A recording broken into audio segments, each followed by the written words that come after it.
tardes a todos, bienvenidos a una nueva charla. Hola Alfonso, Jorge, Emily, bienvenidos.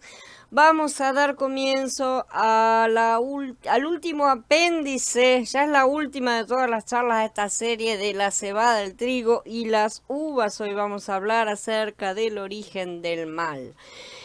La justicia de Elohim ha sido una cuestión de debate filosófico durante miles de años. De hecho, todas las religiones deben tratar esta cuestión tarde o temprano, ¿no es cierto? Forma parte del tema religión en sí. ¿Cuál es el origen del mal? ¿Cuál es su propósito? ¿Cómo terminará? ¿Hay realmente justicia con Elohim? Algunos incluso cuestionan la existencia de Yahweh, ¿no es cierto? Basándose en que si realmente existiera un Dios, ¿por qué permitiría que todas estas guerras y estas cosas terribles sucedan, ¿no es cierto? Esa es una de las afirmaciones que normalmente hacen los incrédulos. La solución de cada religión a estos problemas antiguos le da carácter a su propio Dios particular, ¿no es cierto? De la manera en que es su Dios, esa es la manera en que encaran estas respuestas, ¿no es cierto? Ya hemos planteado también preguntas acerca de la justicia de Elohim en las Escrituras en vista de las cosas que Él hace por su propia voluntad o plan soberano, ¿no es cierto? La verdadera pregunta subyacente con la que debemos lidiar es la responsabilidad por el pecado. ¿Qué tan responsable es el hombre por su pecado? ¿Cuán responsable es Elohim por sus acciones al someter a la creación a la esclavitud de la corrupción? Yahweh siempre asume la responsabilidad total de todas sus acciones y por supuesto el hombre debe seguir su ejemplo, eso lo sabemos. El hombre siempre se resiste, sin embargo, a la voluntad de Elohim, pero Shaul dice que ningún hombre puede resistir al plan de Yahweh. Sin embargo, antes de que podamos comprender esta pregunta en profundidad, debemos definir nuestros términos. La definición de pecado, por empezar. El hombre peca porque nuestros padres genéticos, o sea, Adán y Javá, transgredieron y se contaminaron a sí mismos. Entonces, su descendencia carga con esa genética contaminada. Esto ya lo hemos estudiado en la serie de Bereshit, ¿no es cierto? El hombre también es mortal porque Elohim lo hizo responsable por el pecado original de su padre Adán. Por lo tanto, Elohim es la causa directa de la condición débil, o sea, mortal, actual del hombre y la causa indirecta de sus pecados personales. La pregunta ¿es acaso también la causa inicial de los pecados del hombre? La respuesta es no, obviamente. Entonces, ¿es Elohim responsable de alguna manera por el pecado del hombre? La respuesta es sí. Y esta es una de las razones por las que Él se hizo responsable de nuestro pecado a través de Yeshua HaMashiach y luego pagó la pena por el pecado. Y esto no fue un accidente y Él la tuvo que arreglar. Él se dispuso soberanamente y voluntariamente a hacerse cargo de estas cosas y a ser en parte responsable. Ahora vamos a ver cómo es este asunto. Ante todo quiero aclarar, ¿no es cierto?, que esto no hace que Elohim sea un pecador. ¿Sí? Sino solo que Él se ha hecho a sí mismo, en última instancia, responsable por su propia ley. Para probar esto, primero tenemos que ver el significado de la palabra que se traduce como pecado en las Escrituras. Hola, Carla, bienvenida. ¿Cuál es esta palabra? La palabra hebrea para pecado es hatá, ¿no es cierto? Se traduce como pecado en más de 400 pasajes de las Escrituras. O sea que esa es la traducción con la cual la palabra es conocida, ¿no es cierto? Sin embargo, la palabra literalmente significa errar. ¿Sí? Errar. O no, más literalmente todavía, no alcanzar el blanco. Errar no en el sentido de le erro en alguna cosa. No alcanzar el blanco, en el sentido de una flecha que no alcanza el blanco. Esa es la traducción literal de esta palabra. En el sentido físico, entonces, la palabra se puede usar en el caso de un arquero cuya flecha no alcanza el objetivo. Y así es utilizada, por ejemplo, en Shoftim, en Jueces, en el capítulo 20.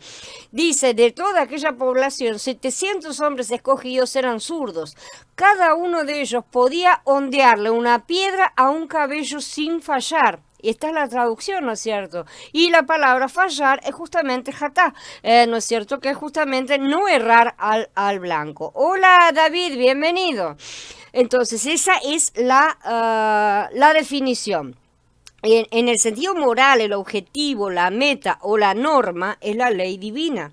¿no es cierto? Ese es el blanco, por así decir. Cualquier transgresión de la ley está fuera del blanco, es pecado, porque la ley es el estándar de justicia de Elohim, ¿no es cierto? Él lo ha determinado. Dice en Yahanan Aleph, en el capítulo 3, todo el que comete pecado también infringe la ley, porque el pecado es infracción de la ley.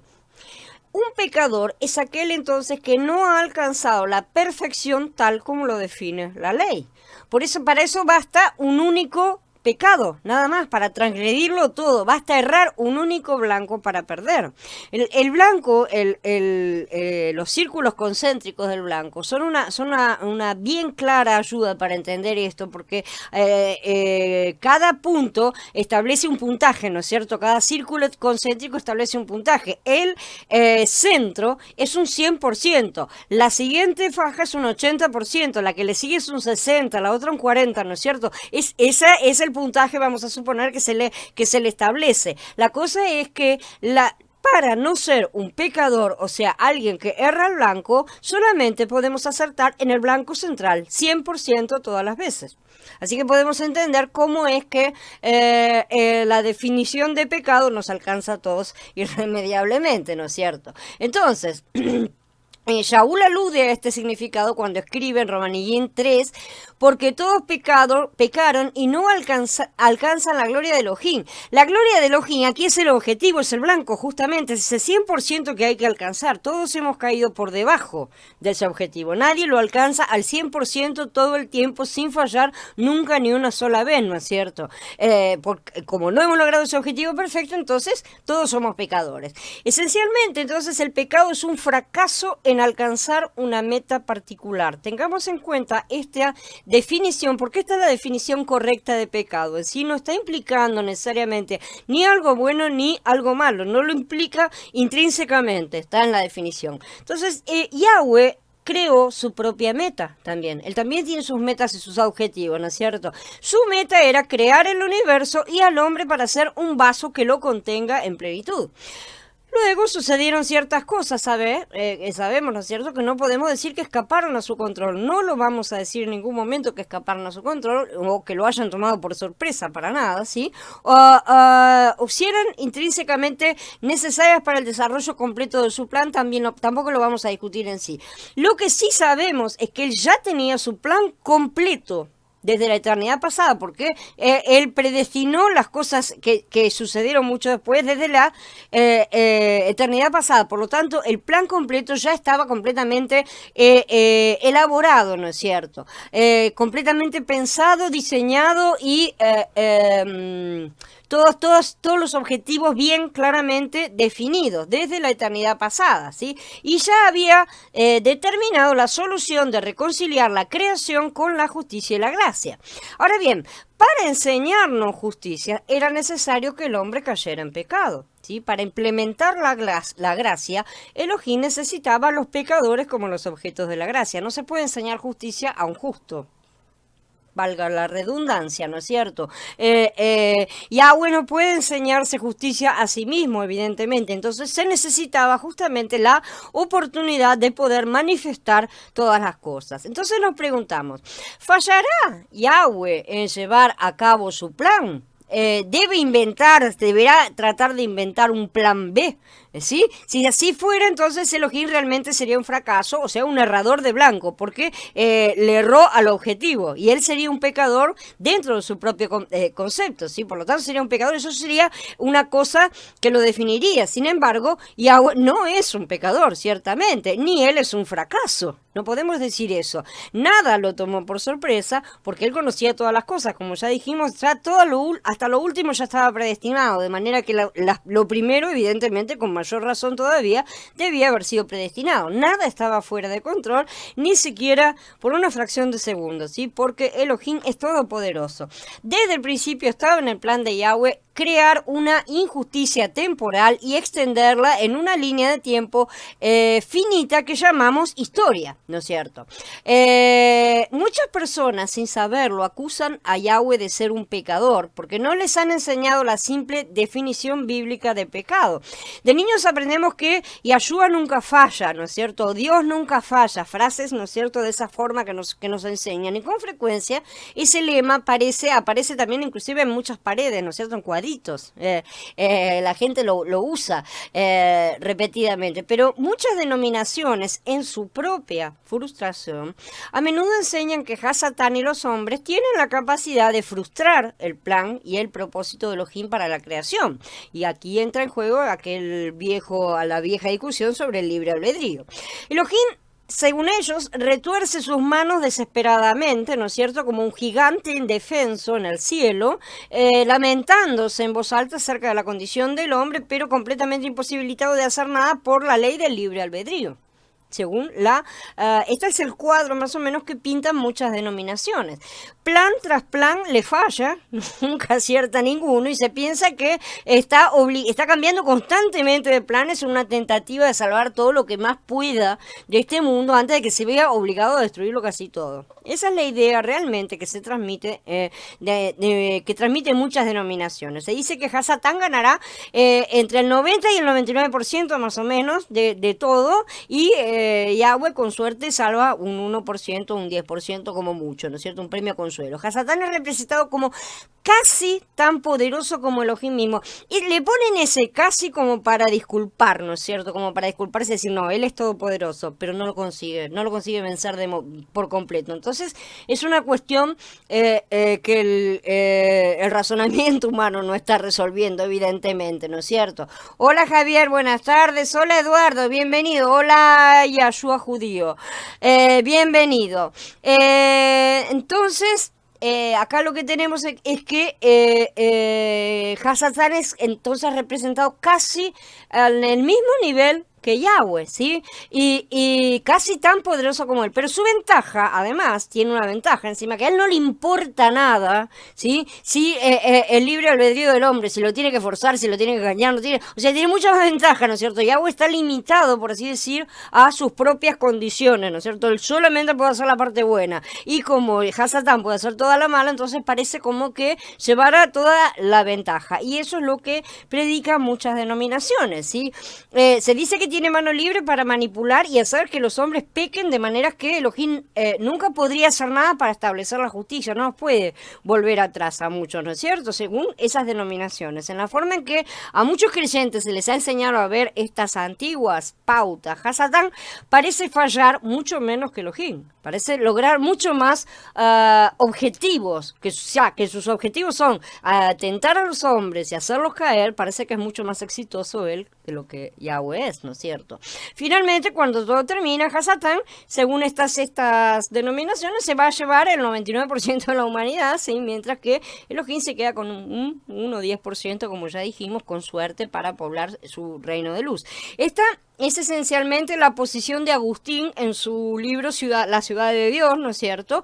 Que es una base fundamental de esta doctrina a través del cristianismo, ¿sí? Donde la historia termina con una separación final de luz y oscuridad, ¿sí? Hasatán teniendo un éxito y siendo castigado por ello.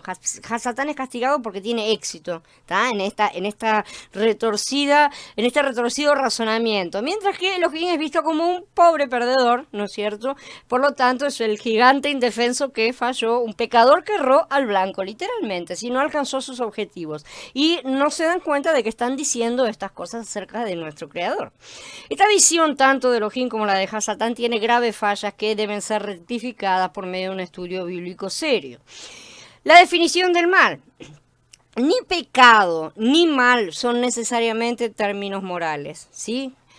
ambos se usan en un sentido moral muchas veces, ciertamente, pero no siempre deben aplicarse moralmente. En el caso del pecado ya vimos cómo puede referirse a los arqueros que alcanzan un blanco con sus flechas. No es ni bueno ni malo en el sentido de bondad y maldad. Sí, ciertamente que un arquero que le erre siempre no es algo bueno para su función, ¿no es cierto? No le va a servir mucho en su trabajo, ciertamente. Sin embargo, no es algo que lo convierta en maldad, ¿no es cierto? Entonces no está relativo, no son términos que necesariamente tengan que ser relacionados con bondad o maldad. Hola Blanca, buenas tardes. En el caso de mal vamos a ver que es lo mismo. Probablemente la definición más simple que tenemos todos de mal sea esta. El mal es algo malo, adverso, ¿sí? Que sucede desde mi punto de vista terrenal, ¿está? A mí me parece que es malo y entonces listo, eso es malo, eso es el mal. Y cada uno entonces tiene su propia versión de mal. Esto incluye todas las calamidades que puedan ocurrir, terremotos, tsunamis, hambrunas, guerras, epidemias, violaciones, torturas, estafas, lo que se le pueda ocurrir a cada uno, ¿tá? También incluye todo juicio por los pecados morales. Las escrituras nos dicen que Elohim trae los males sobre un individuo, una ciudad, una nación o incluso al mundo entero de acuerdo con la ley, ¿no es cierto? A menudo estos males asumen la forma de guerras, hambres, terremotos, ¿no es cierto? Eso está escrito en las escrituras, ¿no es cierto? Normalmente pensamos en estas cosas como los juicios justos de Yahweh contra los impíos. Cuando estas cosas le suceden a los creyentes que no creen haber hecho nada malo, tienen la costumbre de culpar al diablo por atacar a los justos, ¿sí?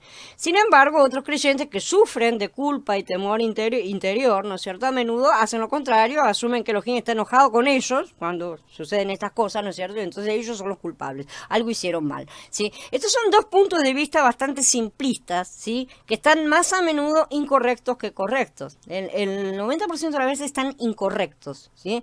Si bien es cierto que todo el mal es juicio por el pecado, tenemos que entender que una enorme parte del mal que le sucede a los hombres es el resultado del pecado de Adán en general o el resultado del pecado corporativo de la nación también, ¿sí? No solamente son cosas que nos afectan, que nos dicen de manera directa, ¿no es cierto? Los individuos son, por supuesto, afectados por estos juicios, ¿sí? Porque son miembros de un grupo, de una nación, de lo que sea, porque son responsables por los pecados de quienes tienen autoridad sobre ellos. Cuando ocurre un desastre natural, vamos a llamar un terremoto, por ejemplo, de los que hemos citado, muchas personas se preguntan por qué sucedió eso, ¿no es cierto? A menudo escuchamos comentarios como ¿por qué Elohim está tan enojado con nosotros? O ¿por qué Elohim permite esto? ¿No es cierto? Las víctimas de estos males que suceden sobre una ciudad o nación deben darse cuenta de que los juicios de Elohim no suelen estar dirigidos a ellos de forma directa, por su pecado personal, por así decir, ¿no es cierto? Sino por el pecado corporativo de la nación o su liderazgo, ¿no es cierto?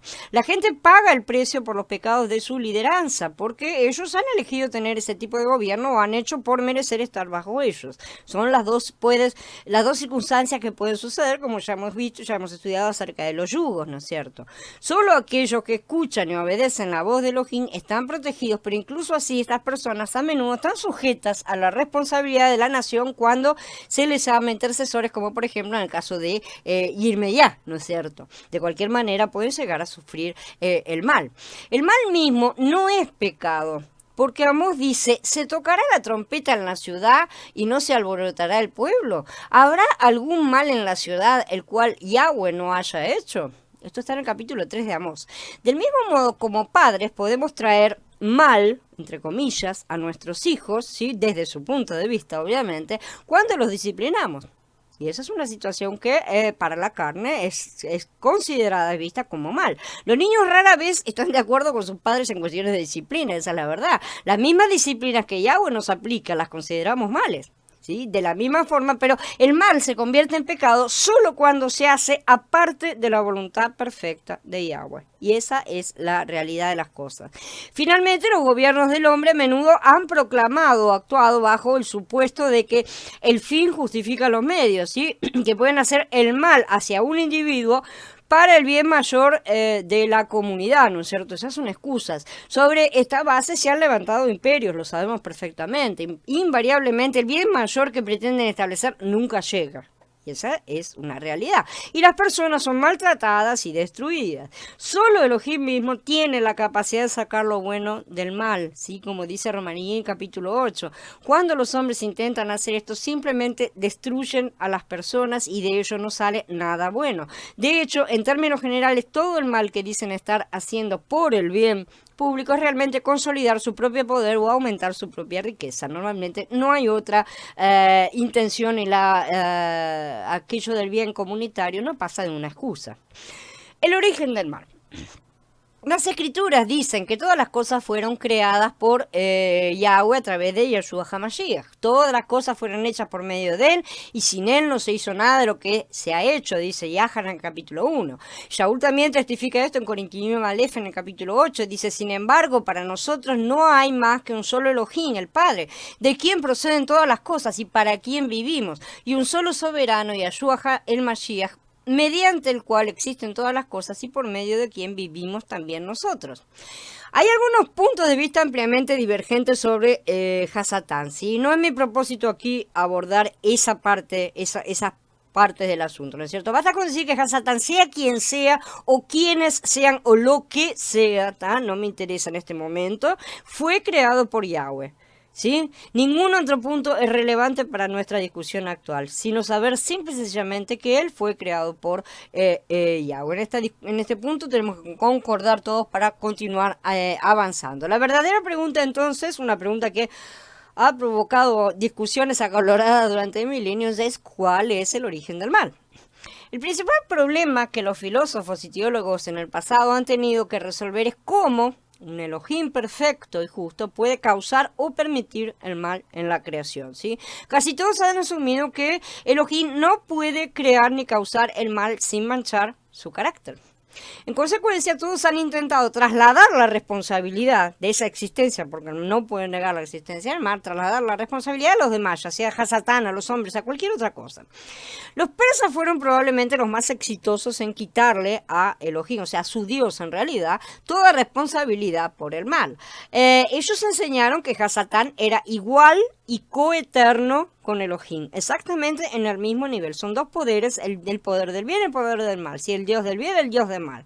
Así todo el mal en el mundo se originó y fue propagado totalmente fuera de la jurisdicción de Elohim, o sea, fuera de la jurisdicción del Dios bueno, ¿sí? Y fuera de su poder para prevenirlo. Si digo Elohim y digo Hasatán es porque toda esta ideología persa dualista se filtró grandemente en todo lo que es el cristianismo e inclusive en el judaísmo. De manera que se establecieron, aunque claro, no le ponían lo mismo nombre, de cualquier manera los conceptos fueron trasladados.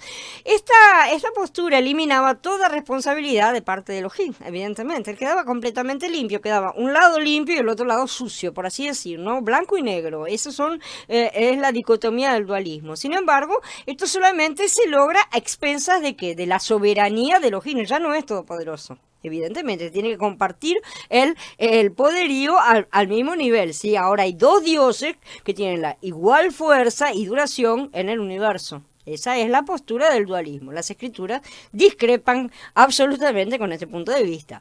Los griegos paganos, que creían que el ruaj era bueno y la materia era mala, no creían que un Elohim bueno pudiera crear materia sin manchar su buen carácter. Siempre ha habido este problema, ¿no es cierto? Entonces, como ya explicamos en otra parte, en el capítulo 3 de la serie de Fundamentos Básicos para el Talmidín, lo vimos, ellos creían que el creador de todas las cosas era un demiurgo malvado, un dios menor, ignorante y cruel, ¿no es cierto? Sin embargo, nunca pudieron descubrir cómo el Elohim bueno podría haber creado un demiurgo malvado en primer lugar, porque siempre está el tema del huevo y la gallina, ¿no es cierto? Finalmente terminaron inventando una larga historia de procreaciones entre otras emanaciones de Elohim que supuestamente terminaron produciendo esa aberración. Sin embargo, a pesar de todo, el origen primario de todo sigue siendo ese Elohim bueno.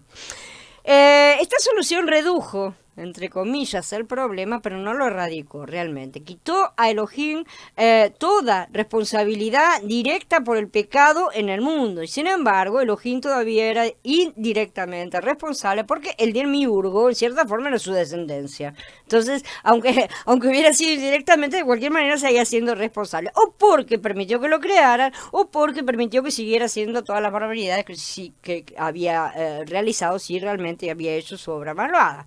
Entonces, la congregación, como los griegos, o sea, la iglesia primitiva, a menudo ha culpado por completo al origen del mal sobre Hasatán. Siempre se lo echaron encima a Hasatán, ¿no? Eso es lo más normal, ¿no es cierto?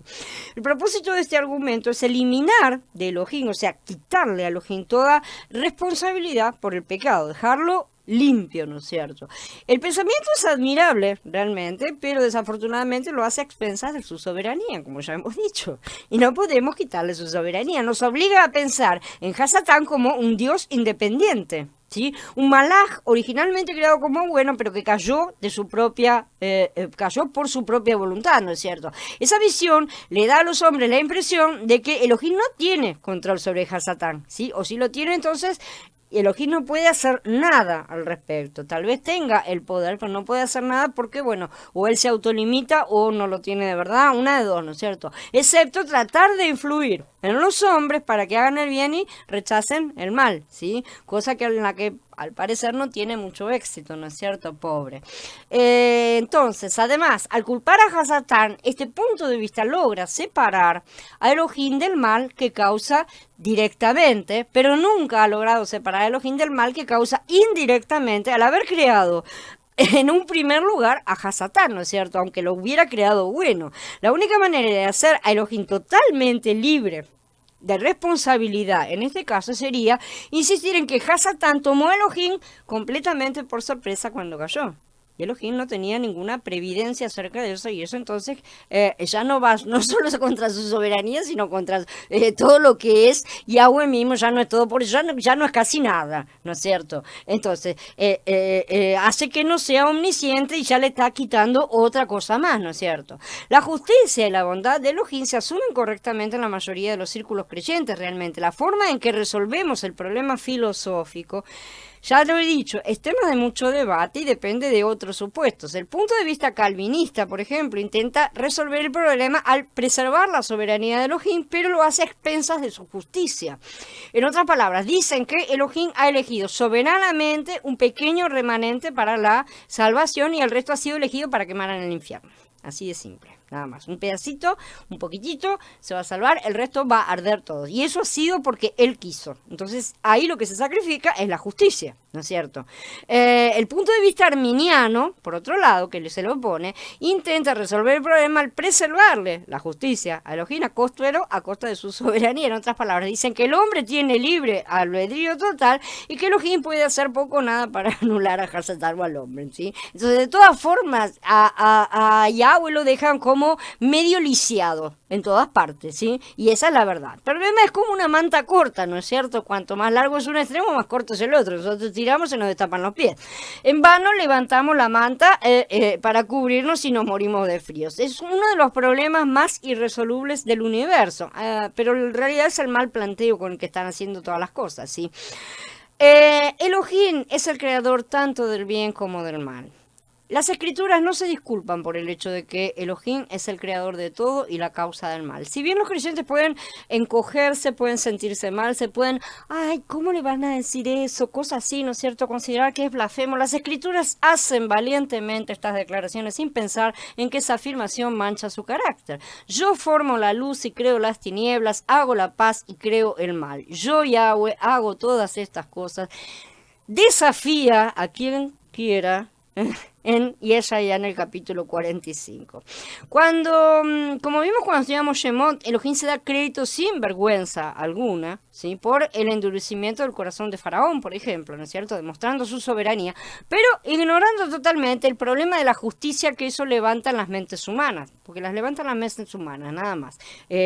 A todo lo que vemos, a Yahweh eso no le afecta en lo más mínimo, por lo tanto el problema es humano y no divino. El Tanaj simplemente asume que los hombres son conscientes de que Él es soberano y que Él tiene su agenda en la historia. Su plan, que se cumplirá, es tan natural que Elohim cree el mal como lo es para Él crear la oscuridad, por ejemplo, que es lo que menciona, ¿no es cierto? Elohim levanta su propia oposición en las personas de Faraón, Esaú, Amalek, ¿no es cierto? Muchos otros, ¿no es cierto? Sin ninguna disculpa judicial. ¿Tá? Él no se pone, no se dice ahí, ay, discúlpenme, voy a tener que hacer este malcito ahora para poder arreglar todas las cosas. No, no lo dice. Tal vez es por esta razón que el apóstol Shaul, cuando se enfrenta a las acusaciones de que Elohim puede ser injusto al hacer esto, simplemente dice, hombre, antes que nada, ¿quién eres tú para cuestionar a Elohim? Le dirá a la vasija formada, al que la formó, ¿por qué me hiciste así? ¿No tiene derecho el alfarero sobre el barro para hacer de la misma masa un vaso para uso honroso y otro para uso común? Eso lo dice en Romanillín en capítulo 9. Él solo estaba parafraseando a Yeshaya en aquel capítulo 45, que además dice, ay del que contiende con su hacedor, siendo nada más que un pedazo de tiesto de la tierra. Dirá el barro al alfarero, ¿qué estás haciendo? Tu obra no tiene agarraderas. Ay del que le dice al padre, ¿qué engendras? O a la mujer, ¿qué das a luz? Así ha dicho Yahweh, el Santo de Israel y su hacedor. Me van a cuestionar sobre el destino de mis hijos, me van a dar instrucciones respecto a la obra de mis manos. En otras palabras, si quiere discutir o esforzarse, vaya a discutir con alguien de su propio nivel, está diciendo, ¿cierto? No se vengan a meter, porque no, que vamos, ¿no es cierto? Realmente que el barro va a discutir con su creador, no se puede. ¿Cómo se atreve la arcilla a cuestionar al alfarero? No tiene ningún sentido, ¿sí? ¿Cómo nos atrevemos a cuestionar la competencia de Elohim o decirle cómo dirigir el universo? Primero debemos reconocer nuestro lugar, ¿no es cierto? Debemos estar de acuerdo con que el hecho de que Yahweh es soberano y Él sabe lo que está haciendo, ciertamente. ¿Lo entendamos o no lo entendamos? Con esa fe podemos acercarnos a Él pidiendo una mayor comprensión para que podamos conformarnos a su imagen.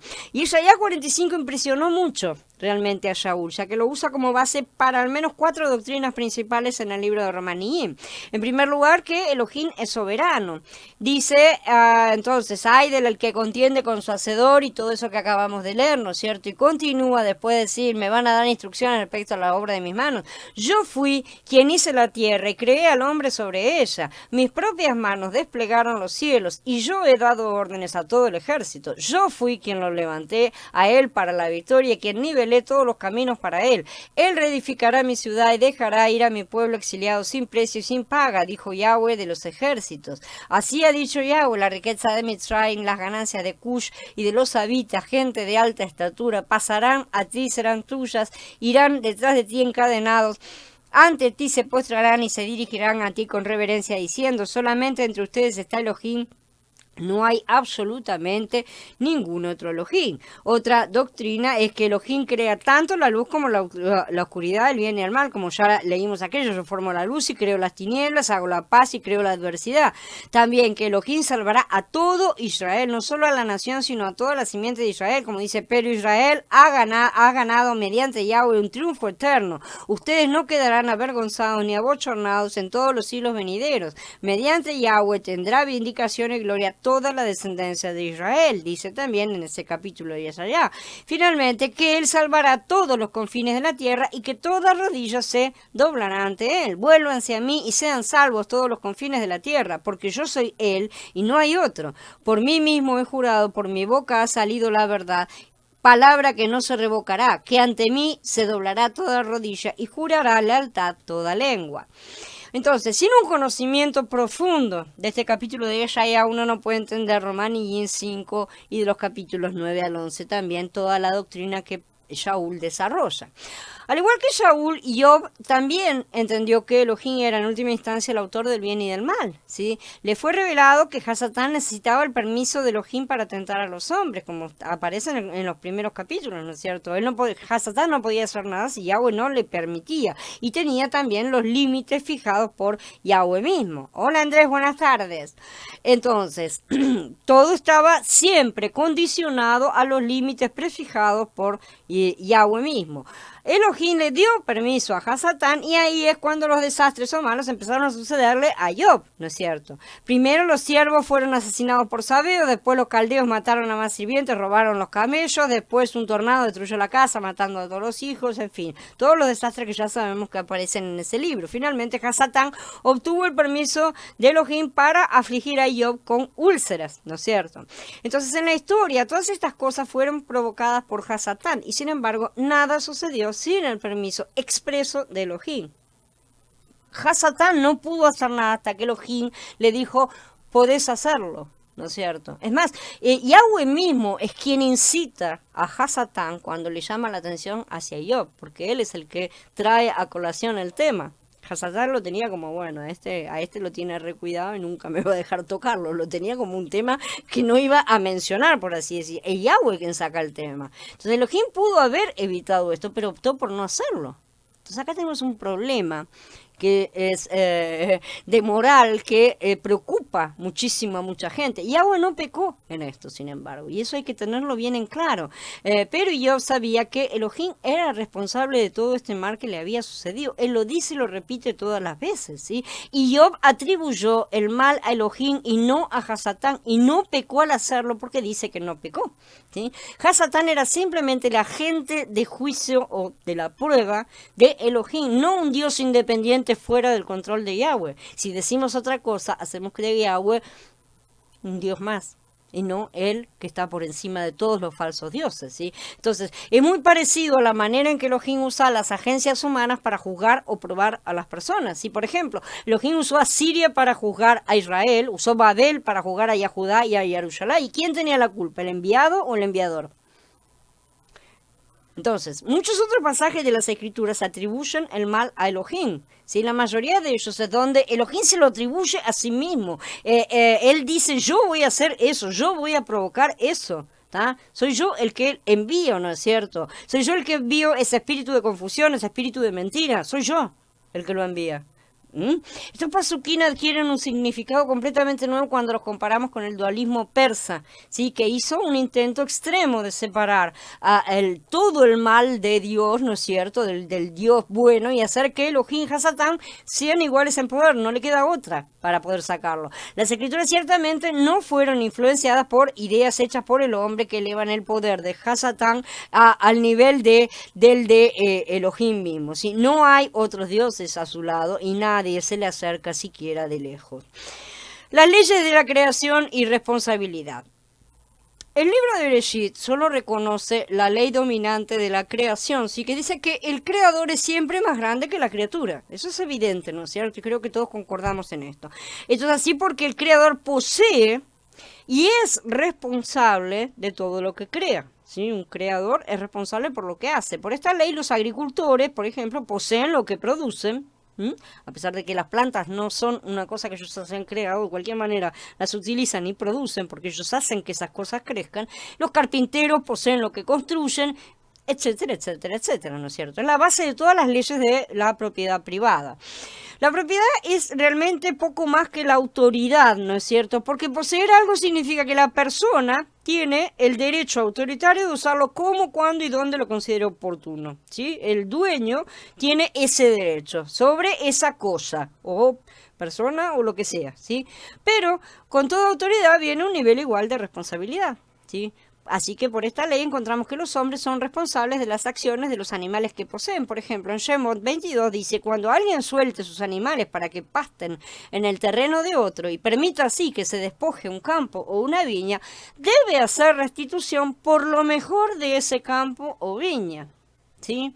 Si un incendio destruye la propiedad de alguien, el responsable es quien inició el incendio, ¿no es cierto? Ya que él es el creador y propietario de ese fuego, por así decir. Cuando alguien haga un fuego y este se extienda a las malezas de manera que consuma el grano amontonado, o el que está en la espiga, o toda la siembra, el que comenzó el fuego debe hacer restitución, dice el Shemot 22 también.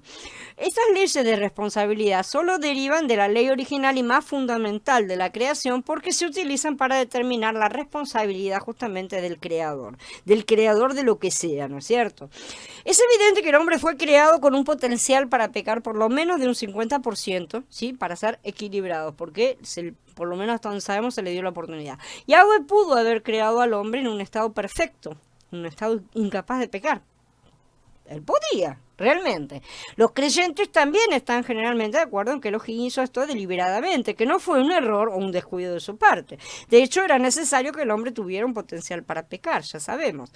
También aprendemos de Bereshit que Elohim colocó a Adán y Jabá en el Edén, que contenía tanto un árbol de la vida como un árbol del conocimiento del bien y del mal, ¿sí? Además puso en ese jardín un tentador, o quizá algunos prefieren decir que permitió a un tentador invadir el jardín. Tanto da, de cualquier manera, sea directa o indirectamente, su permisividad, por así decir, dio el permiso para que las cosas sucedieran, ¿sí? No se puede negar el hecho de que el tentador entró con el conocimiento de Elohim, porque si no estaríamos diciendo otra vez que no tiene conocimiento de todas las cosas, ¿sí? Y el hecho de que Elohim podía haber evitado esto si él hubiera querido hacerlo persiste.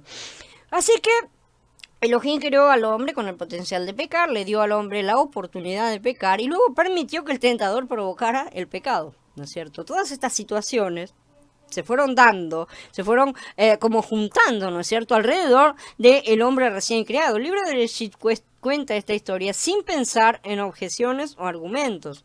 Sin embargo, si estudiamos la ley divina como fue dada a Moshe, vamos a encontrar algunas objeciones morales serias que deben ser superadas. Y vamos a ver cómo lo hacen.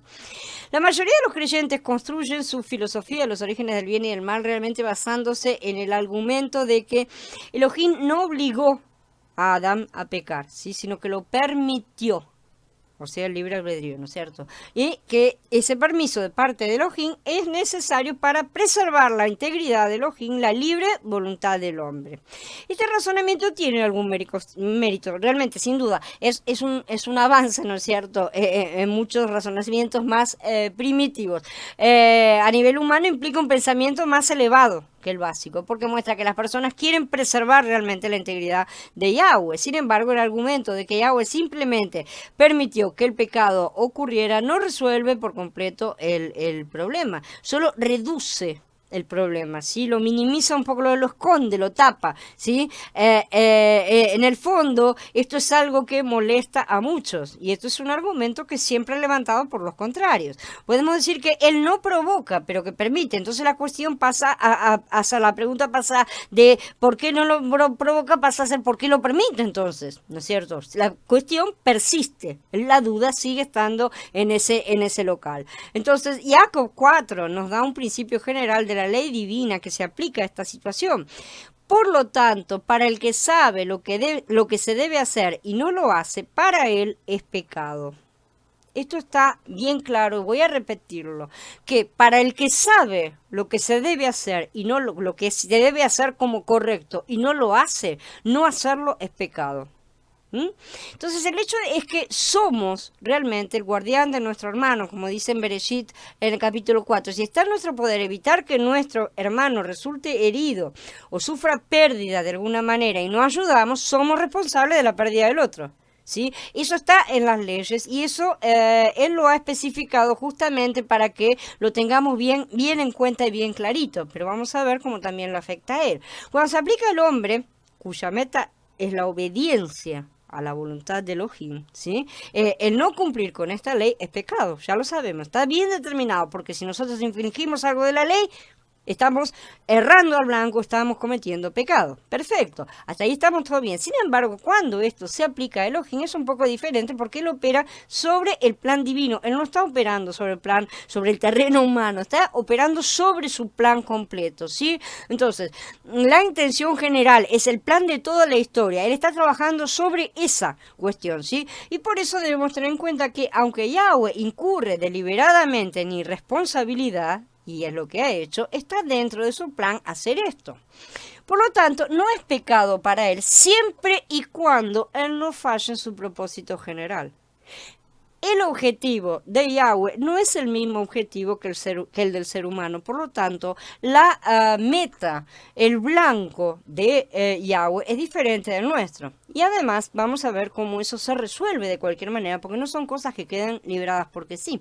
Esta ley sobre la prevención del mal se amplía todavía más en las leyes de responsabilidad de Shemot 21. Nuevamente entonces tenemos que plantearnos, empezar a pensar en el pecado en términos de errar y de fracasar, más que nada, más que en cuanto a, no sé, portarse mal, que es lo que se nos ocurre más o menos como definición de pecado. En primer lugar, vamos a hablar de varias leyes ahora. En primer lugar, el buey en el hoyo. En Shemot 21 dice, cuando alguien destape un pozo o cabe un pozo y no lo tape, y un buey y un asno caiga en él, el responsable por el hoyo deberá hacer restitución. Le pagará el precio al dueño, pero se quedará con el animal muerto. El propietario del foso es responsable incluso si no forzó físicamente al buey, ¿no es cierto? Si no lo empujó a caer en el foso, ni siquiera si lo tentó para que cayera en el pozo, ni nada por el estilo, ¿no es cierto? Basta que lo hubiera dejado destapado al foso y el animal hubiera caído para ser culpable, ¿sí? El hecho es que él permite que eso suceda cavando el pozo y no cubriéndolo, o sea, abriendo esa posibilidad.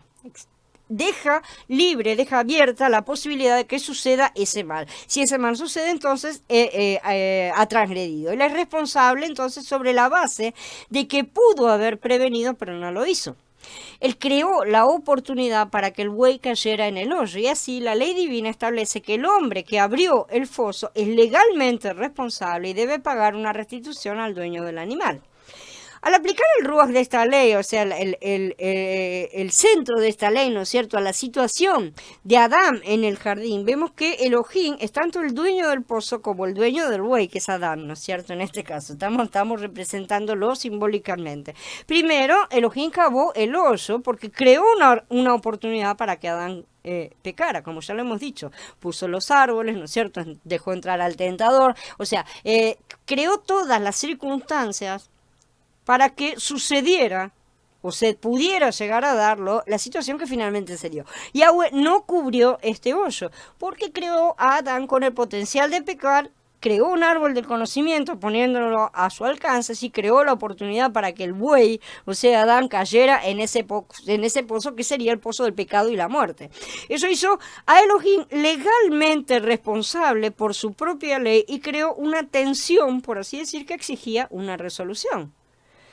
La solución legal es que la restitución debe hacerse, como está escrito, y determinado por él mismo. El resultado final es que el animal muerto se convertirá en suyo. Así que Elohim compró al buey muerto, por así decir, se quedó con el buey muerto que es Adán y todos los que murieron en Adán, y el buey se convirtió en suyo. ¿Sí? No es por eso que vino Yahshua.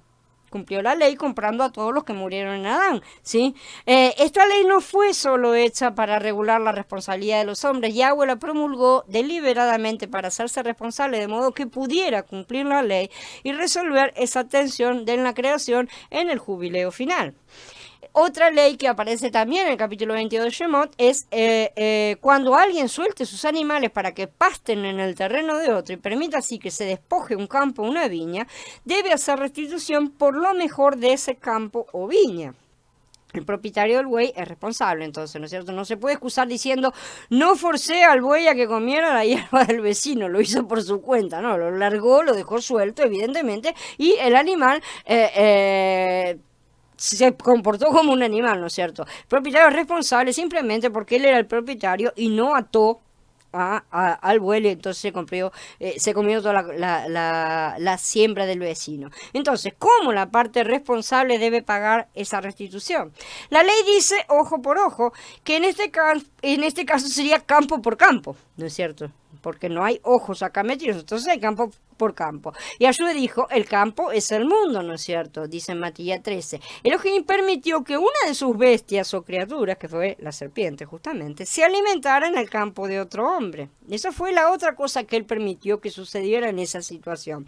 Además, el campo entero fue comido porque todos los hombres han sido consumidos por el pecado, ¿no es cierto? Al comer a Adán, por así decir, cayeron todo lo demás. ¿Qué tipo de hierba consumió esta bestia? Eran Adán y Jabá, literalmente, ¿no es cierto? En última instancia, toda la humanidad, porque estaban dentro de sus lomos, ¿no es cierto?, en ese momento. Y además porque toda carne es como la hierba, dice en Kefa Aleph en el capítulo 1. Entonces aquí había otra injusticia temporal, una tensión que tenía que resolverse para reparar estas cosas. Acá había algo que estaba mal, y no desde el punto de vista humano, ¿sí?, sino desde el punto de vista de Yahweh. Elohim honró y mantuvo su propia ley de responsabilidad, y lo mejor de su propio campo fue entregado a cambio. Y lo mejor de su propio campo, evidentemente, es Yahshua HaMashiach, ¿sí? Él fue entregado al hombre como restitución. Esto hizo al hombre merecedor de lo que recibiría, no por derecho propio, sino por el que se sometió a la restitución, justamente. La barandilla en el techo es otra de las leyes en la antigüedad. Las casas tenían escaleras que conducían al techo plano, ¿no es cierto?, donde la gente podía disfrutar de la brisa en el fresco del día en las temporadas de calor, ¿no es cierto? Pero se requería una barandilla. Dice, cuando construyas una casa nueva, debes hacer una baranda sobre el techo para que no traigas culpa de sangre sobre tu casa si alguien cae de ella. Esto está en el capítulo 22 de Devarim. Si empujáramos a alguien deliberadamente del techo y la persona muriera como resultado, seríamos responsables de un asesinato en primer grado, ¿no es cierto? La pena sería la muerte, literalmente. Pero si solo descuidamos construir la barandilla y alguien se cayó y se murió, entonces solo seríamos responsables por homicidio involuntario. También en nuestras leyes tenemos esas figuras que son diferentes. ¿Sí? La sentencia se reduce, pero aún seríamos responsables y deberíamos huir a la ciudad de refugio, ¿no es cierto?, hasta la muerte del sumo sacerdote, como dice en Devarim 19. Cuando Yahweh tu Elohim haya cortado las naciones cuya tierra Yahweh tu Elohim te está asignando y las hayas desposeído y te haya establecido en sus poblados y en sus casas, apartarás 3 ciudades en la tierra que Yahweh tu Elohim te está dando para que la poseas. Medirás las distancias y dividirás en 3 el territorio del país que Yahweh tu Elohim te ha entregado, para que todo homicida tenga un lugar donde huir. Ahora bien, este es el caso del homicida que puede huir allí y vivir, uno que haya matado a otro sin intención, sin que hubiera sido su enemigo en el pasado. O sea, acá se descarta la posibilidad de que sea un asesino propositado, ¿no es cierto? Ese hombre podrá huir a una de las ciudades y vivir. De otro modo, si la distancia fuera grande, el vengador de la sangre, persiguiendo lleno de ira al homicida, podría alcanzarlo y matarlo sin que hubiera para aquel una sentencia de muerte, ya que nunca había sido enemigo del otro. Y también en Bamidbar, en el 35, dice, la asamblea protegerá al homicida del vengador de sangre, la asamblea lo devolverá a la ciudad de refugio a la que huyó, y allí permanecerá hasta la muerte del sumo sacerdote que fue ungido con el aceite sagrado. ¿Sí? Cuando Elohim permitió que Adán cayera, ¿no es cierto?, y cuando permitió que el tentador tentara a Adán, ¿sí?, él dejó el techo sin la barandilla, lo dejó sin la protección, ¿sí? Él no tomó las precauciones de seguridad requeridas por su propia ley, que él sabía perfectamente, ¿no es cierto?, que habrían evitado que Adán y Jabá cayeran. Él podía haberlo evitado y no lo hizo. De esta manera, cuando Elohim caminó en el jardín en el fresco del día, como dice en el capítulo 3 Bereshit, descubrió que Adán y Jabá se habían caído del techo, literalmente. Entonces, él se hizo responsable y el resultado fue una tensión. Esta responsabilidad tendría que durar ¿hasta cuándo? Hasta la muerte del sumo sacerdote. ¿Sí? Yahshua tuvo que venir como el verdadero sumo sacerdote del templo en el cielo y morir para librar a Elohim de la responsabilidad incurrida, arreglar todo, dejar todo calmo, dejar todo liso, ¿no es cierto?, y tocar la cuerda que nuevamente traería la armonía a esa parte, a esa esfera en el universo. La justicia quedaba completamente restablecida. Era necesario quebrantar momentáneamente la justicia por algunos segundos, como ya sabemos para Yahweh nuestros días son un suspiro, para que todas esas cosas pudieran suceder de la manera en que tenían que encajar correctamente en el plan de Yahweh. Estas leyes de responsabilidad son absolutamente justas a los ojos de Elohim, por algo nos las ha dado, ¿no es cierto?, para que nosotros las apliquemos, y si consideramos que todo lo que Él nos da es justo, tenemos que aceptar que esas leyes son justas. Entonces haríamos bien en cuidarnos de nuestros propios pensamientos y filosofías, porque normalmente simplemente no pensamos correctamente.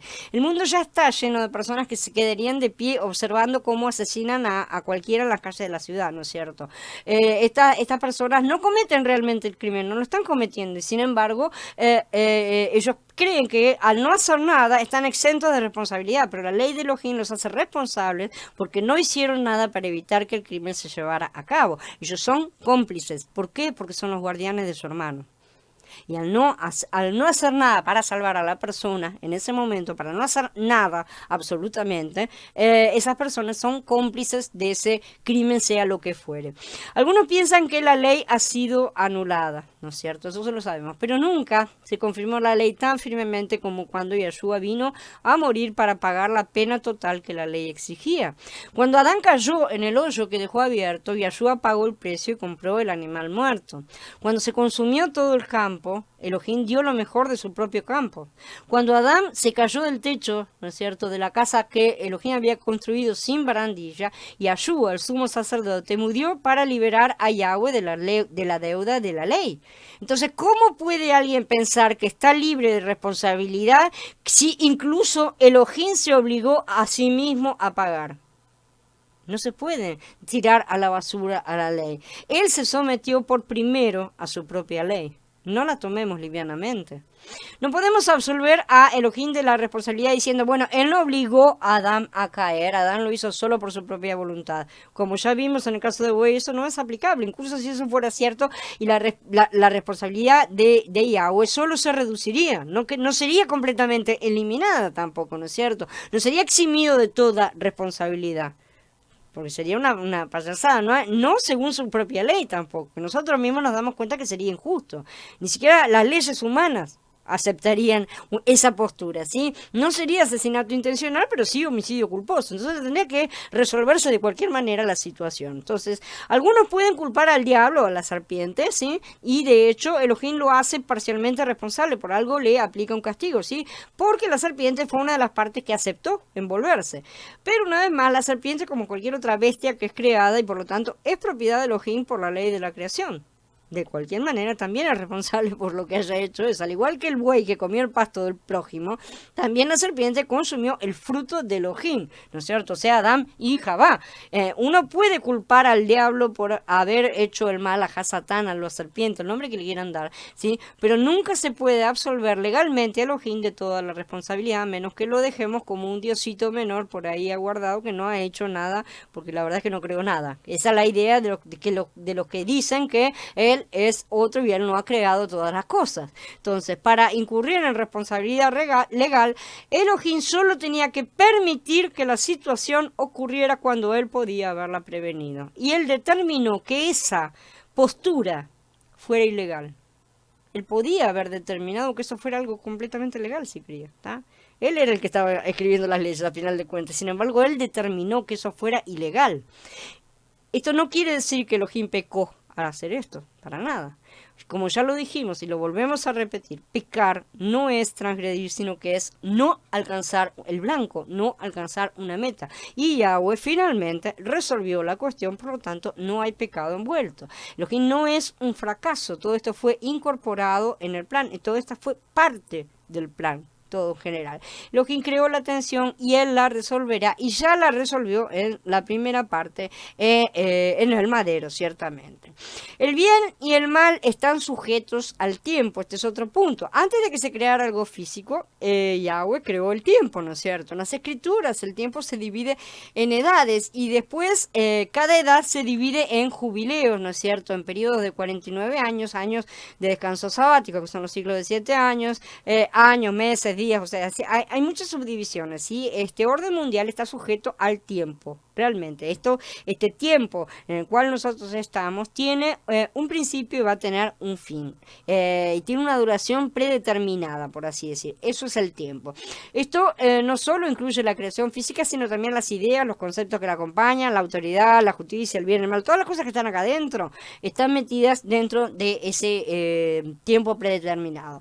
Así que todo lo que ha sido creado en este mundo material durante el tiempo que le ha sido otorgado en su burbuja temporal, sí, que yo creo que es un gran jubileo, pero no lo tengo como que fuera, se terminó ahí tampoco, está confinado a existir en este lapso temporal, ¿sí? El que él ha determinado. Una vez terminado, todas aquellas partes que no tengan más utilidad serán eliminadas. El bien y el mal son partes de este tiempo y como tales serán tragados cuando el tiempo ya no exista, ¿sí? Ya que el bien y el mal están definidos por la ley de Elohim, es evidente que la ley misma como tal también pasará, porque no habrá más nada necesario para juzgar, no porque deje de existir. Ya no será necesaria una ley externa, porque la misma estará grabada en los corazones. Listo, entonces ya no es necesario, forma parte intrínseca, como escribir una ley para que el funcionamiento de los pulmones no necesitan ese manual para funcionar, los pulmones funcionan por sí mismos, ¿no es cierto? Entonces va a ser una cosa completamente desnecesaria. Así también la gente no necesitará más aprender, porque la ley estará en su interior, tendrán un funcionamiento espontáneo. Y Ayúa hizo referencia a esto, ¿no es cierto? En verdad les digo que mientras no pasen el cielo y la tierra, ni siquiera un yod ni o una tilde pasará de la un yod ni una tilde, perdón, pasará de la Torá hasta que todo se haya cumplido, dice Matías, ¿no es cierto? En el capítulo 5. Todo, cuando todo se cumpla en algún momento futuro, solo entonces la ley pasará en su forma externa, ¿no es cierto? Va a quedar sin efecto, ¿no es cierto? De forma externa, no va a necesitar más existir la ley fuera. Todas esas cosas todavía están con nosotros hoy, no la tenemos por completo, ¿sí? Porque al final de los tiempos, sin embargo, va a pasar junto con todos los conceptos de bien y de mal y todo el resto de las cosas. Ya nadie se va a plantear estos opuestos porque no habrá más discrepancias filosóficas. Cuando Yahweh sea el todo en todo, no habrá más discrepancias. No puede haber la otra opción, porque ya no será necesaria. Ya fue su tiempo, ya pasó su tiempo para manifestar todas las cosas de Yahweh y ya no tiene más utilidad, de manera tal que cuando Él sea el todo en todo, ya esas otras cosas evidentemente no tendrán más existencia. Nadie va a cuestionar lo que se haga, como el cuerpo no cuestiona cómo los pulmones respiran, ¿no es cierto? Entonces Shaul le dijo a Timoteo que la ley no fue hecha para los justos, sino para los injustos, los que no tienen ley, los pecadores. La ley ya no será necesaria al final de los tiempos, porque todos obedecerán y glorificarán instintivamente a Elohim en todos los aspectos, al tener esa ley ya incorporada en los corazones, grabada en el interior y completamente funcional, ¿no es cierto? Funcionando a pleno, ya no hay necesidad de tener una ley externa, ¿no es cierto? Entonces, este es realmente el objetivo final de la nueva alianza, como dice en Hebreos en el capítulo 8, porque esta es la alianza que haré con la casa de Israel después de aquellos días, dice Yahweh. Pondré mis leyes en la mente de ellos y en su corazón las escribiré. Yo seré su Elohim y ellos serán mi pueblo. Nadie tendrá que enseñar a su prójimo, ni nadie a su hermano, diciendo, conoce a Yahweh, porque todos me conocerán, desde el menor de ellos hasta el mayor. El bien y el mal son productos necesarios en el tiempo y no en la eternidad. Se ocupan de cuestiones de definición de la ley. Justamente la ley es una cosa que establece los contrastes, ¿sí? Y que van a pasar cuando ya no sean necesarias. Será lo mismo que la fe, que pasa cuando ya alcanza aquello que estaba esperando, ¿no es cierto? Será lo mismo con la esperanza, que desaparece cuando se realiza su objeto, ¿sí? De los tres grandes conceptos, solo el amor trascenderá el tiempo y durará para siempre, como asegura Shaul en Corintios Aleph en el capítulo 13. El bien y el mal solo pueden existir juntos. El árbol en el jardín del Edén contenía dentro de su fruto el conocimiento de ambos, bien y mal. Esto es un tema que la mayoría siempre deja de lado, ¿no es cierto? Como que, no, es el árbol del mal, nada más parece, ¿no es cierto? Pero no, es el árbol del bien y del mal. El hombre no aprende uno sin el otro. Lo que tenemos acá es la dicotomía justamente de los dos contrastes, de los dos aspectos siempre contrastantes, para poder ver uno a través del otro. La condición en la que se encontraba Adán antes de la caída se llama comúnmente inocencia. Sí, pues estaba como en un estado neutro, por así decir, porque no conocía ni el bien ni el mal. No estaba ni inclinado para un lado ni para el otro. Si la misma palabra bien implica su opuesto, y la conciencia de uno exige la conciencia del otro, porque solo pueden existir por comparación. Yo solo puedo hacer el bien si tengo la idea de lo que no tengo que hacer, que es el mal. ciertamente. Cuando hago algo solamente porque lo hago, mis pulmones respiran solamente porque respiran, no se están planteando si el aire es bueno o es malo, por así decir, para que se entienda, una metáfora un tanto pobre, pero para que se entienda más o menos la cosa. Entonces, este es el efecto de pizarra que se ve a lo largo de la creación, ¿sí? ¿Qué es la justicia sin injusticia con la cual compararla? Si todos los hombres son justos, entonces ni la justicia ni la injusticia tienen relevancia, no son importantes en sí, e incluso, algunos incluso pueden cuestionar su existencia en ese caso, porque bueno, llega un momento en el cual ¿cómo que la justicia? Pero ¿qué es la justicia? Si no hay injusticia, no hay definición de justicia, ¿sí? ¿Qué es la belleza sin la fealdad? ¿Qué es la luz sin la oscuridad? ¿Se entienden cómo son necesarias todas esas cosas, sí? Esta es la tensión que Elohim construyó en la creación. Él la estableció. Los persas lo vieron con claridad y lo llamaron equilibrio, pero no pudieron penetrar el velo más allá de los límites de su tiempo. Así solamente pudieron percibir que el bien y el mal a ellos les parecían iguales en poder, ¿no es cierto? Y los dos asumían ellos eternos, o sea, eran dos poderes. Ellos lo definieron de esa forma. Sin embargo, hasta cierto punto ellos vieron claramente esa dicotomía, ¿no? Vamos a decir que esa dicotomía no existe porque no, lo estaríamos negando y es una cuestión evidente. Fue la voluntad revelada de Elohim que Adán y Jabá no comieran del árbol del conocimiento del bien y del mal. Él dijo no. Ciertamente, ¿no es cierto? Él le dijo claramente, no coman de ese árbol, lo dijo. ¿Sí? Sin embargo, creo que estuvo dentro del plan de Elohim que los hombres recibieran realmente ese conocimiento. De cualquier manera, no era su voluntad de forma directa y sin embargo era algo necesario. Así como Faraón no pudo resistir el plan de Elohim, tampoco Adán y Jabá pudieron resistirlo. Estaba en el plan y por esa razón Yahshua fue el cordero sacrificado antes de la fundación del mundo, ¿sí? No podemos en esta era actual entender completamente por qué Yahweh eligió hacerlo de esta manera, ¿sí? Pero lo aceptamos porque esta es la revelación de las Escrituras. Además se ha revelado en las Escrituras que al final de los tiempos las maldiciones del mal se compensarán abundantemente con las bendiciones del bien, dice en Romaniquín 8. Yo estimo que los sufrimientos que pasamos al presente no se pueden comparar con la gloria que pronto se va a revelar en nosotros. Esto solo puede ocurrir si el mal es abolido junto con el mayor de los males, la última muerte que es del enemigo, ¿no es cierto?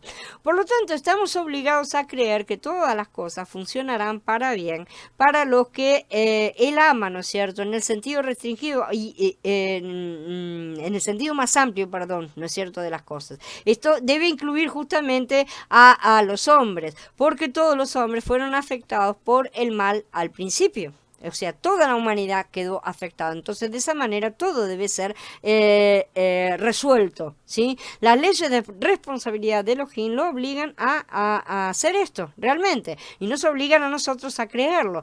De lo contrario, Yahweh quedaría como eternamente injusto y esto realmente yo personalmente no puedo aceptarlo.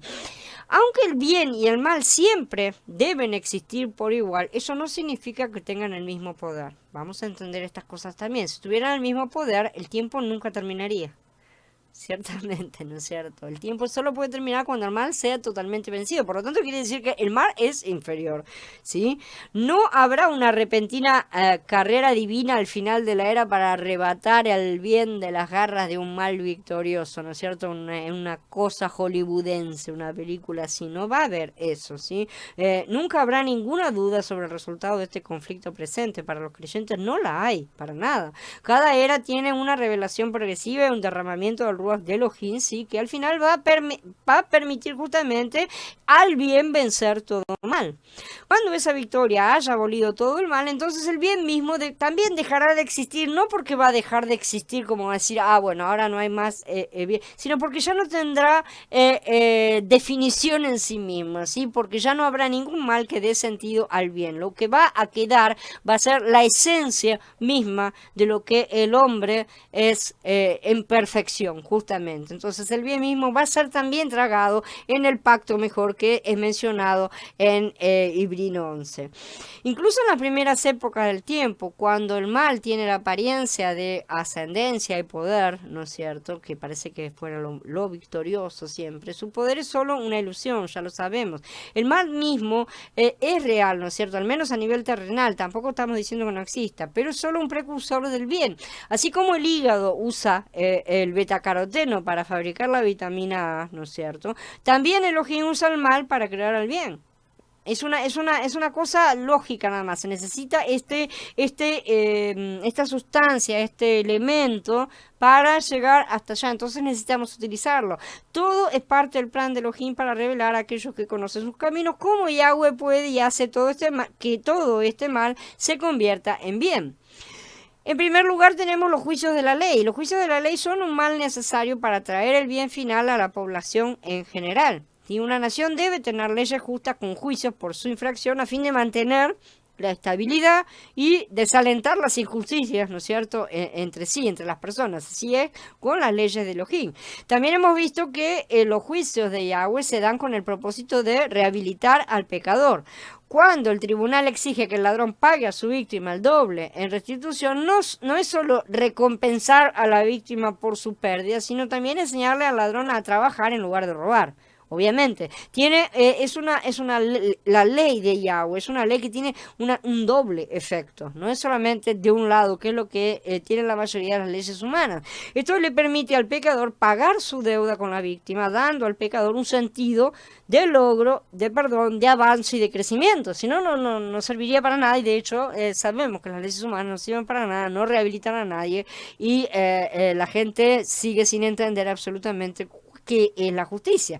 Esta es la razón por la que es de la mayor importancia que el sistema no lo paralice a la persona, al criminal, física ni socialmente, sí, porque eso le impediría trabajar, eso le impediría completamente la recuperación de todas las cosas. Una de las peores injusticias del sistema judicial actual es que cuando los reclusos son liberados de su prisión, después de que pasaron el tiempo que tenían que estar haciendo nada, ¿no es cierto?, a menudo les resulta muy difícil encontrar trabajo. ¿Sí? La sociedad nunca los perdona totalmente por su pecado, a pesar de que ellos ya han pagado la deuda. La sociedad establece que el pago por esa deuda, que haya sido lo que haya sido que cometió la persona, es tanto tiempo en la cárcel. La persona sale de ahí y tiene que haber salido limpia, porque pagó el precio. Por lo tanto, la ley debería dejarlo limpio. Sin embargo, la sociedad no lo deja limpio a la persona, ¿no es cierto? No se le ha dado realmente a ese pecador en ese momento la oportunidad de pagar restitución por su crimen. Lo han dejado ahí sin hacer nada. La víctima nunca recibió la restitución y el pecador nunca tuvo la oportunidad de pagar su deuda. Entonces sí, es claro, cuando sale dentro del sistema judicial humano, esa persona realmente continúa siendo pecadora. Y lo es realmente. Pero no debería hacerlo dentro de las propias leyes humanas, ¿sí? Entonces, este es un pecado realmente que la sociedad ha perpetrado y ha creado cada vez más generaciones frustradas y llenas de resentimiento por injusticia. Hay, por supuesto, ciertos pecados en los que la ley del hombre es incapaz de sacar el bien del mal. Eso es real, ¿no es cierto? Es por eso que Elohim instituyó la pena de muerte para los pecados por los cuales el hombre no puede restaurar la orden legal o reembolsar la restitución a las víctimas, por ejemplo, asesinato. ¿No es cierto? El típico caso en el cual la persona no puede devolver la vida del muerto. Estos pecados generalmente deben esperar un tribunal superior en la última sentencia. Es el tribunal de Yahweh el que espera, ¿no es cierto? Donde la resurrección devuelve a la vida a la víctima del asesinato y donde finalmente es posible que incluso los peores pecadores paguen restitución por todos los delitos capitales, todos los crímenes que hayan cometido. En ese día se demostrará que no es un problema para Elohim corregir todos los errores y más aún sacar lo bueno de lo malo.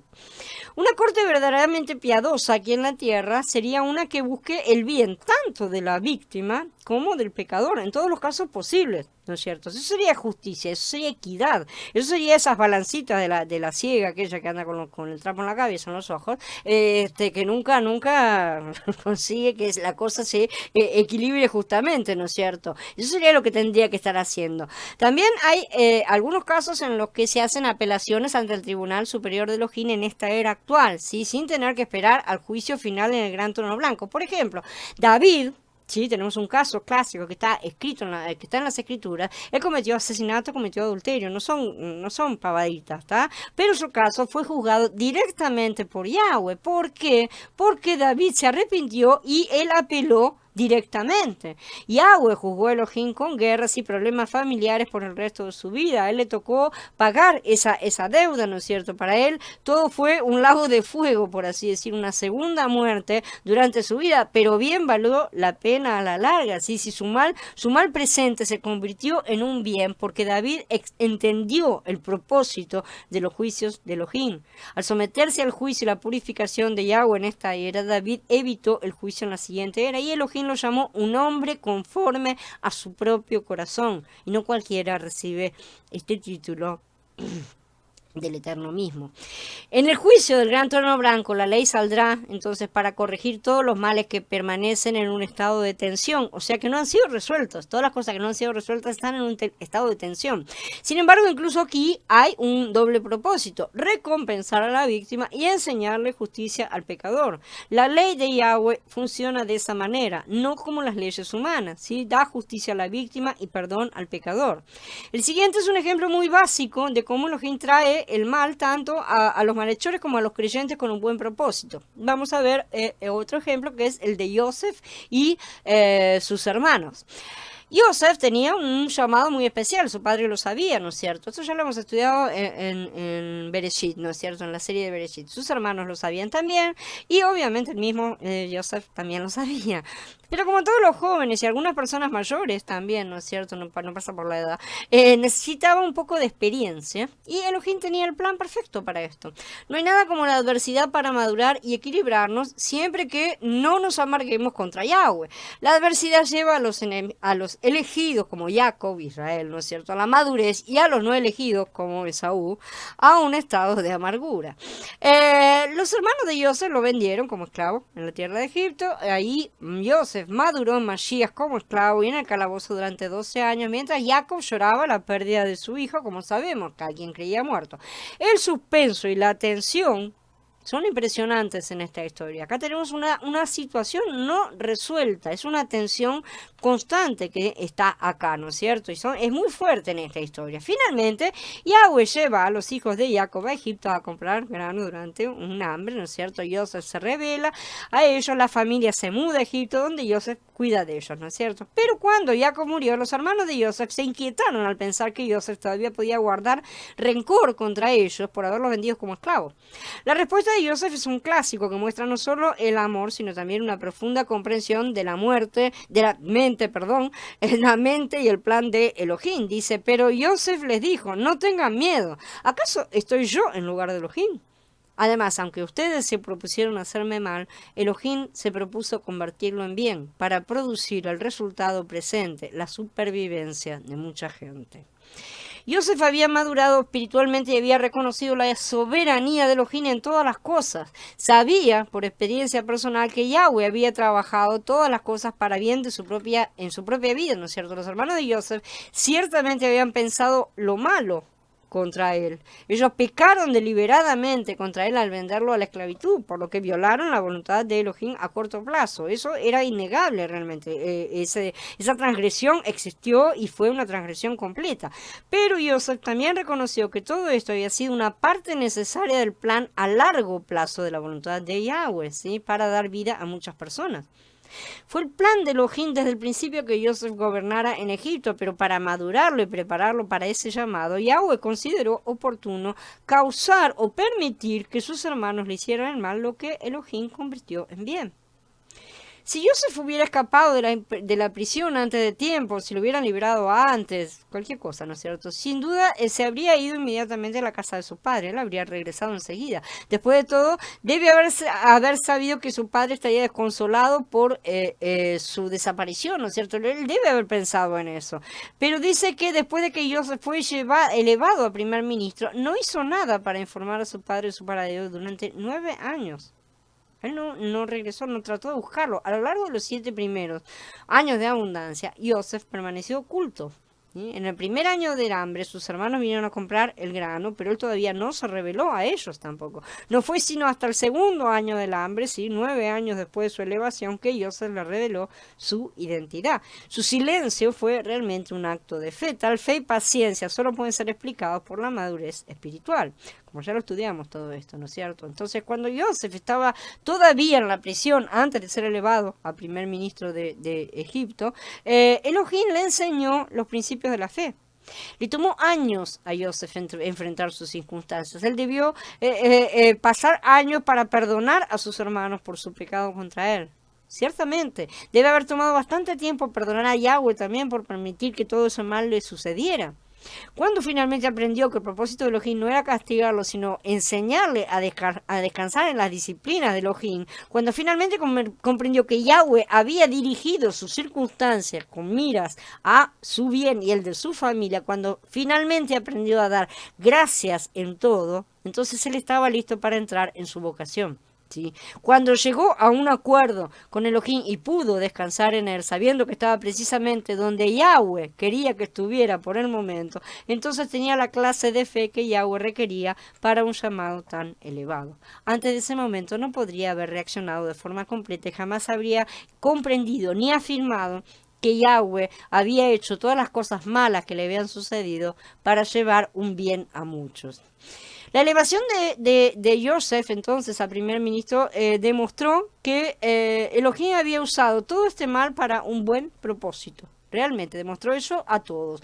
La amargura de Joseph hacia sus hermanos se superó por completo, ya que ahora podía dar gracias a ellos por lo que habían hecho. Él estaba agradeciendo algo que en su primer momento yo estoy segura de que él estaba con ganas de ahorcarlos a todos, y si lo hubieran liberado, le habría corrido a acusarlos a todos a su padre en un primer momento. Sin embargo, llegó al punto en el cual él agradeció a los hermanos lo que habían hecho, porque todo había resultado en un bien mayor, porque él vio la mano de Yahweh a través de todas las circunstancias. Hay tantos creyentes hoy en día que no reconocen esta gran verdad, ¿verdad? Están allá afuera luchando contra el diablo todos los días, en lugar de glorificar a Elohim, de tratar de entender qué es lo que Yahweh está tratando de hacer que veamos en nuestras vidas, qué es lo que está tratando de hacer, de crear en nosotros, ¿qué es esa cosa que hay que eliminar, qué es esa cosa que hay que desarrollar, ¿no es cierto? Joseph tuvo que eliminar cosas y desarrollar otras, entonces nosotros tenemos que ver exactamente lo mismo, pero la mayoría ven el mal que hicieron los hermanos de Joseph y pierden la compostura, se indignan, se rebelan contra la injusticia, ¿no es cierto? Porque no ven la mano de Elohim trabajando todo para el bien y para la gloria de Yahweh. Ven a Hasatán como el creador del mal en el mundo, sin reconocer que todos los adversarios de Elohim son sus siervos enviados a ejecutar juicios y perfeccionar a los elegidos. Todo el pueblo de Elohim experimenta el mal de alguna manera, algunos más que otros, ¿sí? Al principio estamos agitados y tenemos la tendencia a reaccionar ante el mal, ¿sí? En lugar de mirar a Yahweh y en busca de la razón y el propósito de nuestras vidas, ¿sí? Si todavía somos jóvenes espiritualmente, no vemos la mano de Elohim en las cosas malas y por eso luchamos contra los malhechores, contra Hasatán, contra el mundo, contra lo que sea, ¿no es cierto? Al hacer esto realmente apartamos nuestros ojos de Yahshua, como lo hizo Kefá, y empezamos a mirar al viento y las olas que nos rodean y empezamos a hundirnos. Entonces pronto vamos a estar abrumados por el problema que sea la situación en la que estemos.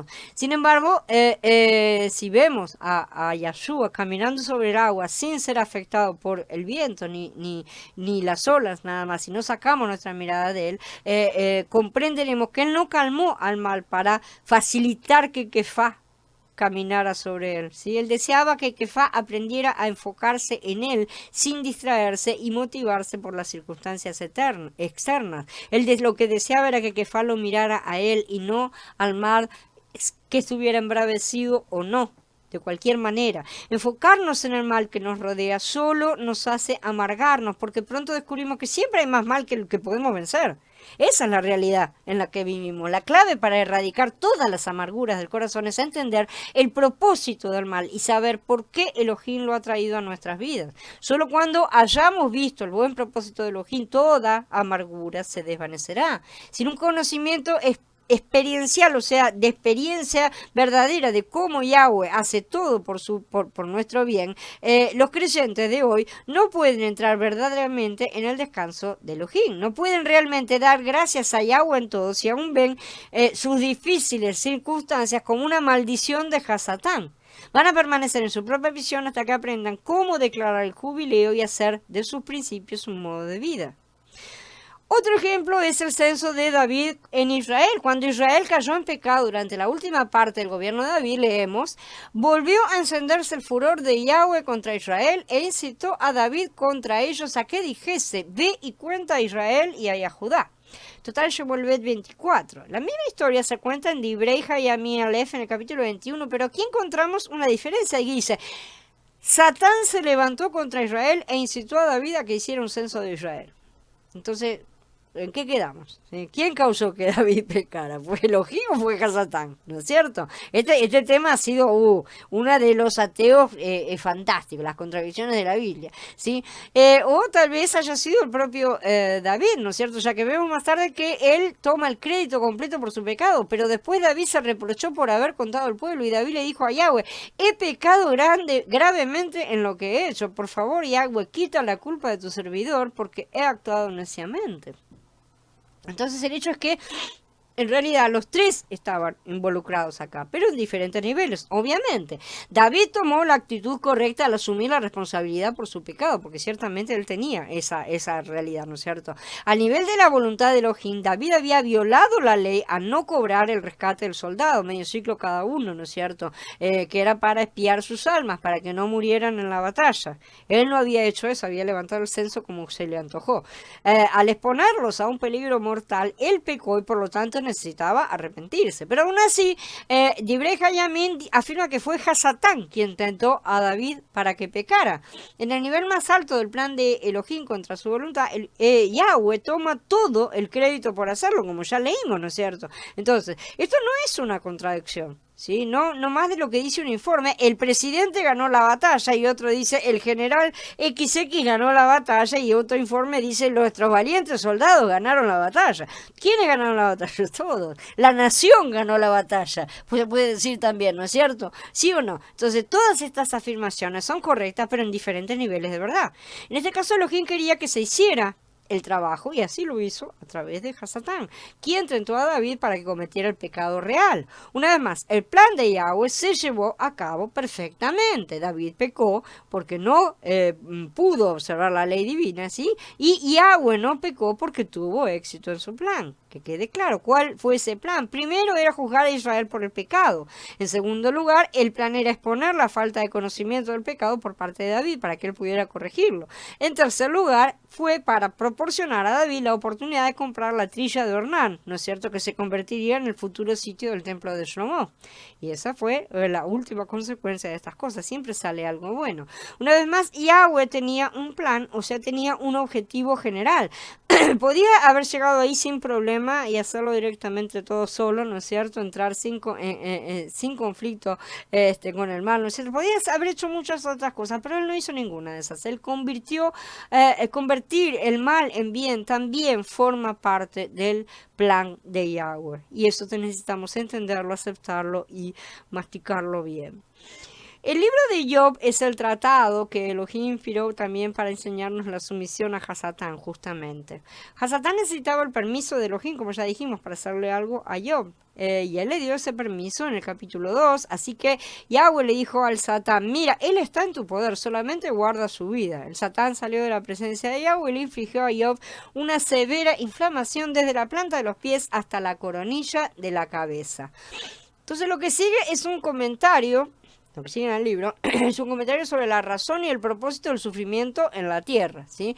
Job tenía 3 amigos que cada uno discutía desde un punto de vista diferente, pero ninguno de ellos entendía realmente la mente de Elohim. Elifaz argumentó desde la experiencia humana: cosechas lo que siembras en la vida, por lo que los problemas de Job son porque él debió haber pecado, ¿no es cierto? Bildad dijo que su problema era un mal karma. ¿Sí? Los problemas de Job se deben a que él pecó en una vida pasada y ahora la está pagando en esta vida presente. Y Zofar argumentó desde el mérito humano, o sea, todos los rebeldes son responsables de purificar sus propios corazones para evitar estos juicios de Elohim.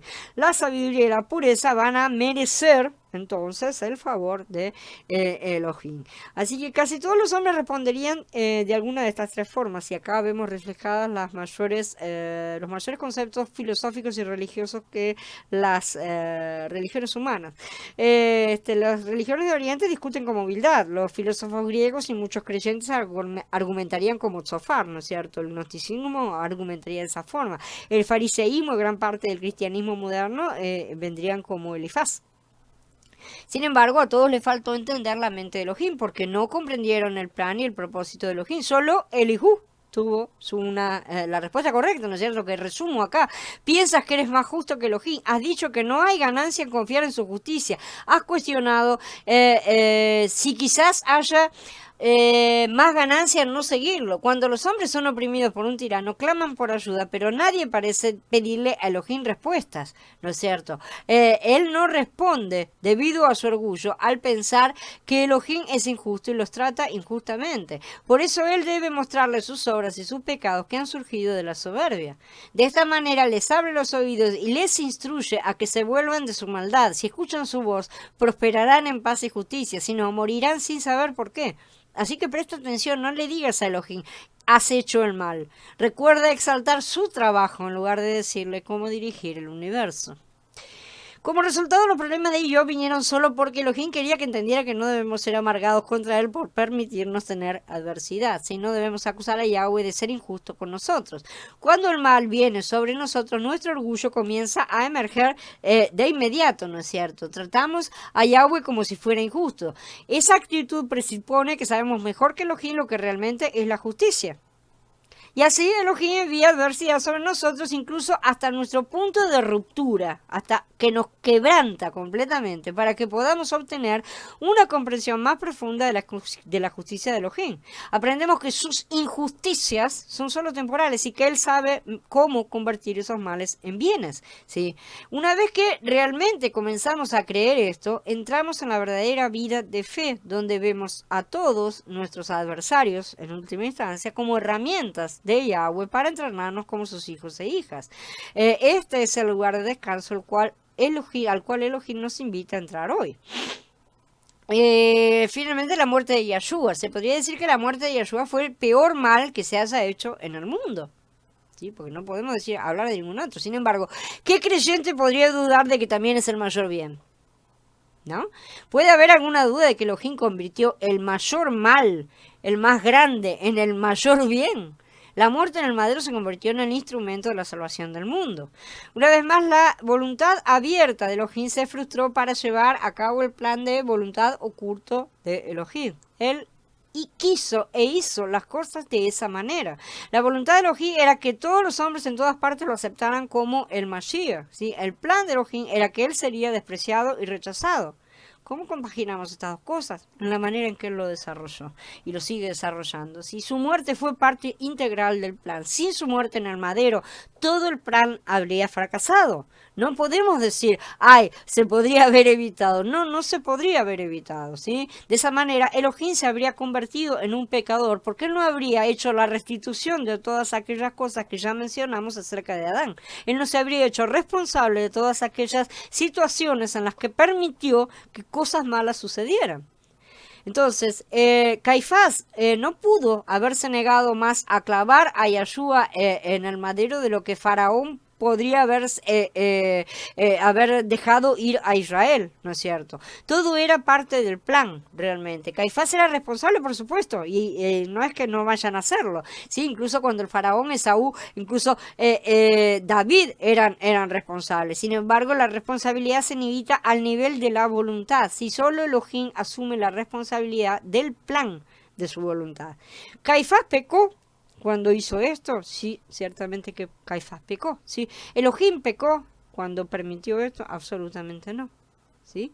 Elohim no fracasó en la meta que se le había presentado mediante el consejo de su propia voluntad. Él y su hijo estaban trabajando juntos en ese momento. Sabían perfectamente a dónde iban y qué era lo que tenían que hacer. En el plan divino, Yahshua fue clavado en el madero desde la fundación del mundo, ¿no es cierto? Entonces, eso no es algo que lo haya tomado por sorpresa.